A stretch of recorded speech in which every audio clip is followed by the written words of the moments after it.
Bonjour à toutes et à tous, c'est Magic Focus, j'espère que vous allez bien. Je suis vraiment ravi de vous retrouver enfin dans une nouvelle vidéo, une vidéo dans laquelle nous allons parler de rumeurs, de news, toutes les infos en fait concernant Disneyland Paris. On va faire le point sur tout ça. J'espère donc que cette vidéo vous plaira. Mais avant, et si vous souhaitez, n'hésitez pas à rejoindre le Discord, le Royaume des Passionnés. C'est un Discord très agréable et joyeux où on peut discuter de notre passion Disney. Donc n'hésitez pas, on parle de news, de rumeurs, on parle du plan d'extension, on parle aussi d'archives de Disneyland Paris, des secrets du parc et de tout un tas de choses. Donc n'hésitez pas à rejoindre le Discord, je vous y attends sans problème et avec plaisir pour qu'on puisse échanger entre passionnés. Encore une fois, c'est en barre d'infos. Concernant donc le sujet de cette vidéo, on y va donc avec les news et les rumeurs concernant Disneyland Paris. On commence avec le parc Disneyland qui continue sa cure de jouvence. D'ailleurs, les réhabilitations vont bon train alors que le parc est fermé. Disney en profite pour rassembler ses réhab afin d'éviter finalement de gêner l'expérience visiteur lorsque le parc sera à nouveau accessible au printemps. Alors, au niveau des réhabilitations, il y a Buzz l'éclair, bien sûr, hein, Buzz l'éclair qui est terminé. Buzz l'éclair qui sera une remise à neuf complète de l'attraction, notamment de tout ce qui est showride, mais aussi la façade, hein. La façade va complètement être refaite avec un nouveau design et quelque chose qui s'inscrit un petit peu plus dans ce qu'on a l'habitude de voir dans les Tomorrowland. Et puis bon, en même temps, il était temps, la façade avait vraiment, vraiment besoin d'être rénovée. Concernant le château de Disneyland Paris, le château de la Belle au Bois dormant qui rentre en grosse réhabilitation, on voit que les échafaudages poussent de partout. C'est une réhabilitation historique qui attend le château de fond en comble. D'ailleurs, il y a des tours qui vont être démontées pour être complètement réhabilitées. C'est la première fois, voire même changées d'ailleurs. Et c'est la première fois que c'est fait depuis 1991. On n'a jamais vu ça. Et bien voilà, le château va être refait complètement à neuf, de fond en comble. En revanche, il sera accessible au niveau des boutiques. Le passage entre Main Street à l'avant du château et Fantasyland sera ouvert avec les boutiques, la boutique du château et la boutique Merlin qui, elles, resteront accessibles. Orbitron. Orbitron devrait rentrer en réhabilitation dans pas très longtemps. Normalement, ça devait être le cas juste après Buzz l'éclair. On n'a pas trop d'infos là-dessus, mais Orbitron va aussi rentrer en réhabilitation au programme, hein, vraiment, c'est toute une refonte de l'attraction qui est prévue là aussi de fond en comble. Le gazebo de Main Street, qui est sur Times Square, lui, entre dans sa phase de reconstruction et de refonte complète, hein. Donc ça va vraiment là aussi être des gros travaux et le gazebo qui va vraiment être magnifique une fois que tout ceci sera terminé. Et puis Blanche-Neige et Pinocchio subissent actuellement en fait une grosse cure de jouvence intérieure. Au programme, refonte de tout ce qui est peinture, touche peinture et des black lights, c'est-à-dire de la lumière noire qui va être changée. Tous les projecteurs vont être changés. Donc c'est pas un update évidemment, mais l'expérience va quand même être largement, largement améliorée sur ces deux attractions. Alors, concernant le reste c'est quoi? Bah, ce sont les 30 ans qui arrivent, qui vont pointer le bout de leur nez. Alors, c'est un petit peu dur encore à savoir ce qui se passe pour les 30 ans parce qu'avec le contexte actuel, il y a un manque de visibilité. Ce qu'on peut être sûr aujourd'hui, en tout cas, je peux vous dire qu'il y a un nouveau show nocturne qui est en préparation ainsi qu'une nouvelle parade qui va être une réutilisation de la parade actuelle avec, on espère, l'intégration des chars, du char Princesse qu'on avait sur Princesse et Pirates ou encore de Frozen 2 et d'autres shows qui vont être remaniés.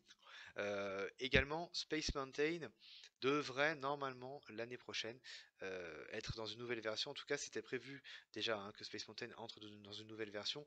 Est-ce que c'est maintenu pour les 30 ans? On ne sait pas, mais on peut espérer quand même que ça fasse malheureusement entre guillemets office de nouveauté, même si effectivement c'est pas une nouvelle attraction, ça peut toujours être sympa de pouvoir retrouver une version de Space Mountain qui puisse quand même être un petit peu plus potable, on va dire. Donc voilà, donc les 30 ans se préparent. Beaucoup de spectacles aussi hein, étaient en prévision. Est-ce que c'est maintenu ou pas? On ne sait pas pour l'instant. Au niveau des hôtels. Donc au niveau des hôtels, normalement Marvel devrait rouvrir en juin. Alors c'est à prendre avec des pincettes, tout dépendra de la situation sanitaire, mais Marvel est prévu pour juin. Également, Le Sequoia Lodge, lui, devrait rouvrir en janvier 2022 et au même moment, c'est le Disneyland Hotel qui devrait partir pour plus de 2 ans de grosses réhab. Disneyland Hotel, c'est vraiment une réhab d'envergure qui va être proposée. On va même carrément updater la proposition de l'hôtel. Donc ça va vraiment être quelque chose de très impressionnant. Concernant l'extension, alors, je reviens juste vite fait sur Cars, qui est donc toujours prévu enfin cette année du coup, probablement au mois de juin. Et concernant le spectacle à la place de Disney Junior, il est toujours prévu pour 2021 officiellement, mais il se pourrait qu'il soit décalé en 2022 puisque aucun spectacle ne devrait être joué cette année. Mais encore une fois, ça va dépendre de l'avancée de la crise sanitaire, hein, de ce qui se fait ou pas, de ce qui sera possible ou pas. Concernant donc l'extension, Marvel est prévu pour 2022. En fait, tous les projets ont été reportés d'un an, hein, par rapport au calendrier initial. Donc Marvel est prévu pour 2022. C'est un chantier qui avance très bien. Pas de retard notable. Maintenant, c'est plus stratégique d'ouvrir en 2022 qu'en 2021. Même si on peut peut-être espérer une ouverture fin 2021. Mais bon, c'est quand même plus probable que ce soit au printemps 2022 pour être finalement dans un package avec le 30e anniversaire, mais Marvel va vraiment bon train. Concernant la Reine des Neiges, c'est pour 2024. Pour rappel, la Reine des Neiges, ce sera ça. Voilà, vous avez le concept art sous les yeux. La Reine des Neiges 2024, avec le lac, donc c'est prévu pour les JO. Le lac qui devrait avoir évidemment deux attractions, des petites attractions, des flat rides, dont une sur réponse, ainsi qu'un restaurant gastronomique et panoramique qui devrait permettre une magnifique vue sur le lac et sur les extensions. Et le lac en lui-même, il y a deux spectacles qui sont prévus, hein, un diurne et un nocturne qui sera probablement inspiré de Fantasmique. On a encore le temps de voir venir, hein, c'est pour 2024, mais ça approche quand même. La construction de Frozen devrait commencer, au niveau des grosses œuvres en tout cas, ce printemps. Et puis, et puis quelque chose qui a commencé à fuiter un petit peu partout, c'est l'annulation du Land Star Wars. Donc je vais vous expliquer pourquoi cette annulation est valable en fait, hein, pourquoi cette rumeur est valable, et qu'est-ce qui pourrait éventuellement, mais ça je pense que vous l'avez deviné avec la miniature, qu'est-ce qui pourrait remplacer Star Wars.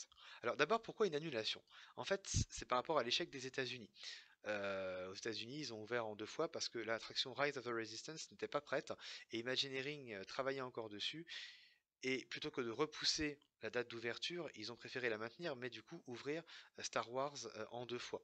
Ce qui fait que les gens ont été extrêmement déçus et Star Wars Land a été boudé, hein, au départ. Donc c'est un véritable échec qui fait très mal. Il faut savoir que l'augmentation des visites de Disney's Hollywood Studios en Floride, par exemple, n'a augmenté que de 2%, ce qui n'est rien du tout. Donc un échec par rapport à ça.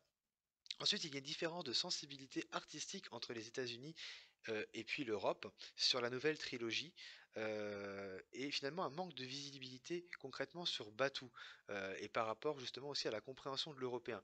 Bien sûr que l'européen serait très content d'avoir un land Star Wars, mais est-ce que le fait de l'emmener sur une planète qu'il ne connaît pas, alors que la franchise, elle, est connue, ça risquerait peut-être d'être un petit peu compliqué pour lui. En fait, Disney a réfléchi à ces questions-là en se disant que peut-être que l'expérience de Batuu ne correspondrait pas à l'attente et à la manière de consommer le parc à thème de l'européen. Et puis, c'est un land qui était prévu avant l'échec US, hein, et qui était à peine en réflexion, hein, lors de l'annonce qu'il y avait eu en 2018. Alors effectivement, Rise of the Resistance c'est sur les plans administratifs, mais ça peut se modifier, hein. Il suffit d'un avenant et ça se modifie. Donc Disney en fait doit construire quelque chose sur ce terrain. Et ne peut pas annuler Star Wars et rien mettre à la place, hein. Donc aujourd'hui, on est vraiment sur une annulation de Star Wars. C'est pas officiel, mais la rumeur est très forte et je peux vous dire de sources assez sûres que clairement Star Wars est annulé. Concernant son remplacement, c'est une rumeur qui commence seulement à se répandre un petit peu, mais pourtant le projet est bien réel. C'est le Roi Lion. En fait, Disney souhaiterait exploiter cette énorme licence. C'est une licence qui est aussi forte que Marvel et Frozen. Et à côté justement de ces deux landes-là, c'est clairement la licence qu'il faut si on veut remplacer Star Wars. Le Roi Lion est quand même extrêmement intéressante, surtout que les années 90 sont clairement sous-cotées à Disneyland Paris, voire inexistants. Euh, c'est un choix qui est basé sur les retours des visiteurs, hein. Les visiteurs réclament, demandent du Roi Lion. La licence est complètement intemporelle et est extrêmement lucrative. Le merchandising Roi Lion fait partie des merchandising qui se vend le mieux en fait à Disneyland Paris. La saison du Roi Lion a été extrêmement forte et assez inédite d'ailleurs hein, dans le taux de remplissage des hôtels, etc. Ça a fait un raz-de-marée. Et c'est à partir de ce moment-là que Disney a commencé à réfléchir.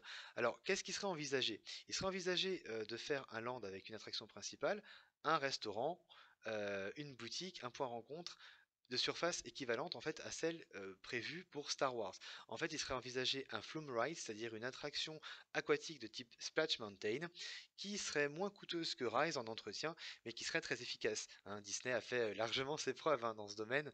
euh, et surtout une attraction aquatique, c'est vraiment ce qui manque. C'est une attraction, un genre d'attraction qui est voulu par Disneyland Paris depuis très longtemps, mais toujours repoussé pour des raisons économiques et de gestion des priorités.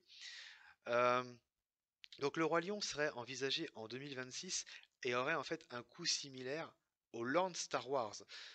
C'est-à-dire que Rise of the Resistance pesait très très fort dans le budget et en fait disons pour le budget de Rise of the Resistance, Disney peut se permettre de s'offrir un land. Le budget de Rise, en fait, c'est assez équivalent à un land autour de Lion King et de son attraction.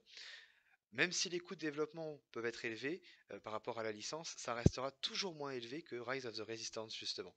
Et puis Disney s'y retrouve parce que finalement, Rise of the Resistance est vraiment une attraction qui demande beaucoup beaucoup en entretien.